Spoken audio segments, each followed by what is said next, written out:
Ô Zaidan, um dia muito complicado para todo mundo aqui. Boa tarde, ô Manuel, um abraço para você, meu querido. Grande abraço para você. O metrô continua paradão aí, né, Daquele jeito, Zaidan. Hoje, uma batida de cabeça atrás da outra, né? A decisão ontem à noite, que é aquele transtorno, né? Imagina o trabalhador que mora no extremo leste, no extremo sul de São Paulo, porque cada vez que você se aproxima um pouco mais do centro, você vai criando mais condições, né, de não atrapalhar tanto a sua vida no deslocamento para o trabalho e para outros afazeres que você tem. Como tantos foram citados aqui, a necessidade de atendimento médico, entre outras coisas.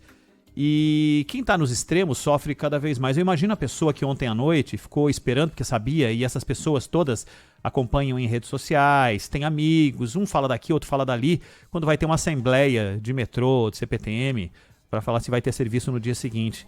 Aquele drama, imagina o cara indo dormir, Zaidan, ou tendo que ir ali perto do horário do jantar, comer alguma coisa para ir dormir, porque para decidir se vai ter que acordar muito mais cedo, ou acordar num horário em que, e não é questão de ser cedo ou tarde, é o horário da incerteza, de você não saber exatamente como vai se deslocar para o seu trabalho. Essa experiência terrível está fazendo parte mais uma vez da vida do paulistano, do morador da Grande São Paulo, de uma forma geral, porque muita gente da Grande São Paulo trabalha aqui, né, e muita gente daqui trabalha na Grande São Paulo, com esses efeitos devastadores na vida do cidadão, que é simplesmente a vontade de se deslocar para o objetivo, seja ele qual for, Zaidan. E os depoimentos pessoais, né, que vão mostrando o drama de uma situação como essa, né? A senhora que esperou 6 meses para uma consulta no SUS, né? A gente falava ontem, né, sobre essa demora no atendimento no Serviço Público de Saúde. 6 meses e caiu exatamente hoje, né? Hoje ela saiu de casa para ir à consulta que ela esperou 6 meses para realizar e, claro, não pôde realizar.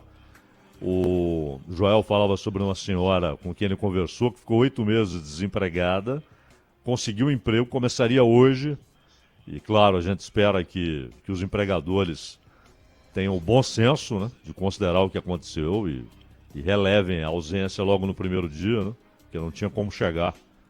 Então, esses dramas pessoais, né, vão mostrando o quanto é o resultado disso na vida das pessoas, né? Claro, os trabalhadores sempre têm o direito de apresentarem suas reivindicações, muitas vezes são tapeados, muitas vezes reivindicações são postergadas, a resposta é postergada, mesmo havendo condição de atendê-las, mas o problema aí é que não é o patrão que está sofrendo o impacto da greve, e sim a multidão que mora em São Paulo e usa o metrô, né, Ronald?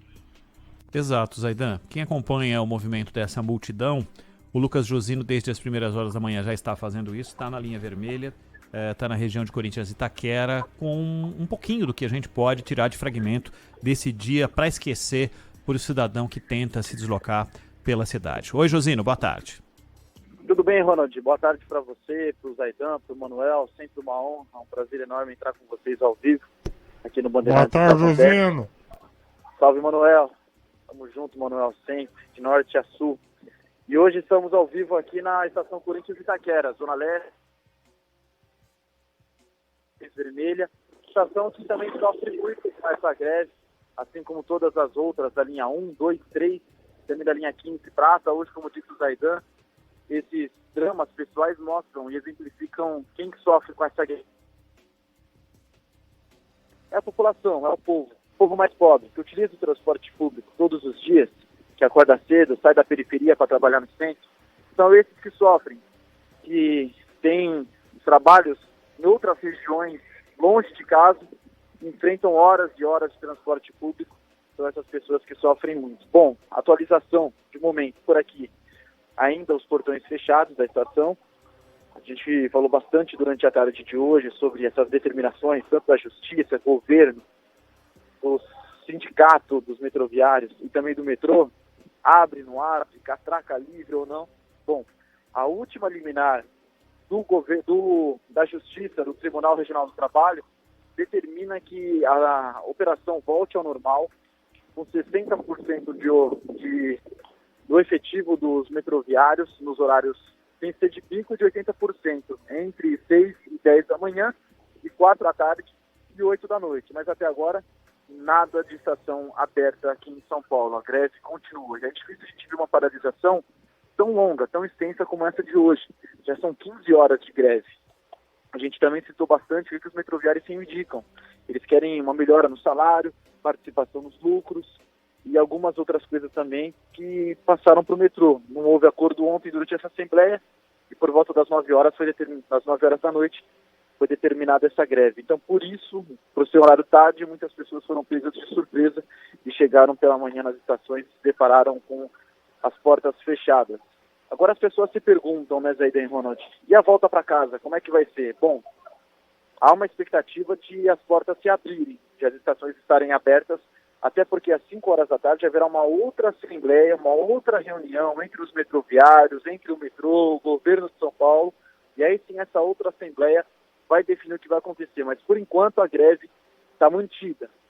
Sindicalistas, às 3 horas da tarde, fizeram mais uma assembleia, e nessa assembleia ficou definido então que a greve vai ser mantida. 5 horas, 17 horas, eles vão se reunir de novo, e aí sim vão definir quais serão os próximos passos. E aí a expectativa para que as pessoas consigam retomar para casa, voltar para casa já de metrô, com as estações abertas. Mas por enquanto, tudo fechado, greve mantida, a paralisação continua nesse dia caótico aqui na cidade de São Paulo em relação ao metrô, à CPTM, aos ônibus, ao trânsito em geral e às pessoas que sofreram e sofrem bastante sem conseguir chegar aos destinos onde elas gostariam, aonde os compromissos que estavam marcados. Ronald e Zaidan. Ô Josino, deixa eu te perguntar uma coisa.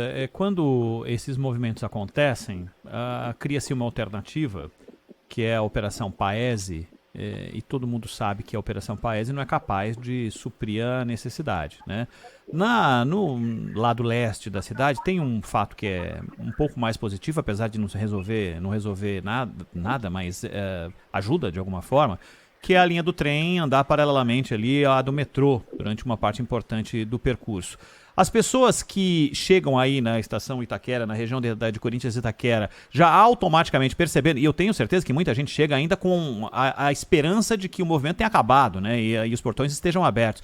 Automaticamente essas pessoas já se viram e já vão para a busca dessa opção do Paese, que é sempre frágil, mas é o que tem, ou diretamente já vão para a CPTM para tentar alguma sorte e chegar no objetivo? Olha, o Paese é muito difícil, né, Ronald? O Paese, ele praticamente funciona muito pouco, uma porcentagem muito baixa consegue suprir essa demanda que é enorme do metrô. Já a linha 11 Coral da CPTM, que faz mais ou menos, de certa forma, esse mesmo percurso que vai até a Estação da Luz na região central, é uma linha completamente lotada, uma das mais lotadas de São Paulo. Mas agora, por exemplo, as pessoas já chegam e já vão direto para a linha 11 Coral. Agora, de manhã, estava muito difícil, porque a linha já estava muito cheia e houve uma fila enorme, gigantesca das pessoas tentando passar as catacas. Então, houve um sobrecarregamento nas linhas da CPTM e nos ônibus também. Por isso que hoje São Paulo atingiu essa taxa de congestionamento, né, mais de 800 quilômetros de congestionamento por volta das 10, 9 da manhã, num horário que já não é mais o de pico, de rush. E mesmo assim foi o maior congestionamento da história, por causa dessa greve do metrô, dessas 4 linhas. Então a alternativa hoje, pelo menos que as pessoas encontram agora, fora do horário de pico, é o ônibus, saindo aqui da Zona Leste indo para o centro, ou saindo do centro e voltando para a Zona Leste, ou as próprias linhas da CPTM. Mas a gente sabe que a volta para casa, no horário de pico, a partir das 4, saindo do centro, voltando para a periferia, seja a Zona Leste, Oeste, Norte e Sul, vai ser bem complicada, porque sem o metrô, as únicas alternativas são essas. E aí, mais uma vez, com muito trânsito e também sobrecarregamento nas linhas da CPTM, viu, Ronald? Tem pergunta aí, Zaidan? Vamos esperar a Assembleia, né, Josino? Essa Assembleia está marcada para 5 da tarde, né? Já foram várias Assembleias, né, Zaidan? Ontem teve uma às 9 da noite, hoje teve mais uma de manhã, outra agora no início da tarde, e essa próxima às 5 horas. E aí, às 5 horas, há a expectativa de que a greve seja paralisada, né, e os metroviários voltem à ativa. Até porque tem uma multa que pode ser aplicada, segundo o próprio Tribunal Regional do Trabalho, de R$ 500 mil por dia, caso os metroviários não cumpram essa determinação de voltarem ao trabalho imediatamente, viu, Zé? 5 da tarde, então, a Assembleia, né? Isso, 5 horas, 17 horas. Perfeito, perfeito. Obrigado, mas aí já lascou a vida do cidadão, né? Porque não, hoje já era. Ah, Hoje era, já né? era. Porque 5 horas, imagina, começa a Assembleia, aí pra discutir, pra sentar, pra analisar, decidir, acabou a greve. Aí a greve. Amanhã. Esquece. A vida do cara já foi hoje pro acabou. espaço, né? Hoje foi pro espaço. É isso. Josino, valeu. Ótimo trabalho aí pra você. Obrigado. A gente segue de olho qualquer movimentação aqui, se chegarem mais sindicalistas, mais funcionários do metrô, se os portões se abrirem, a gente dá um toque para vocês e para entrar ao vivo de novo. Valeu.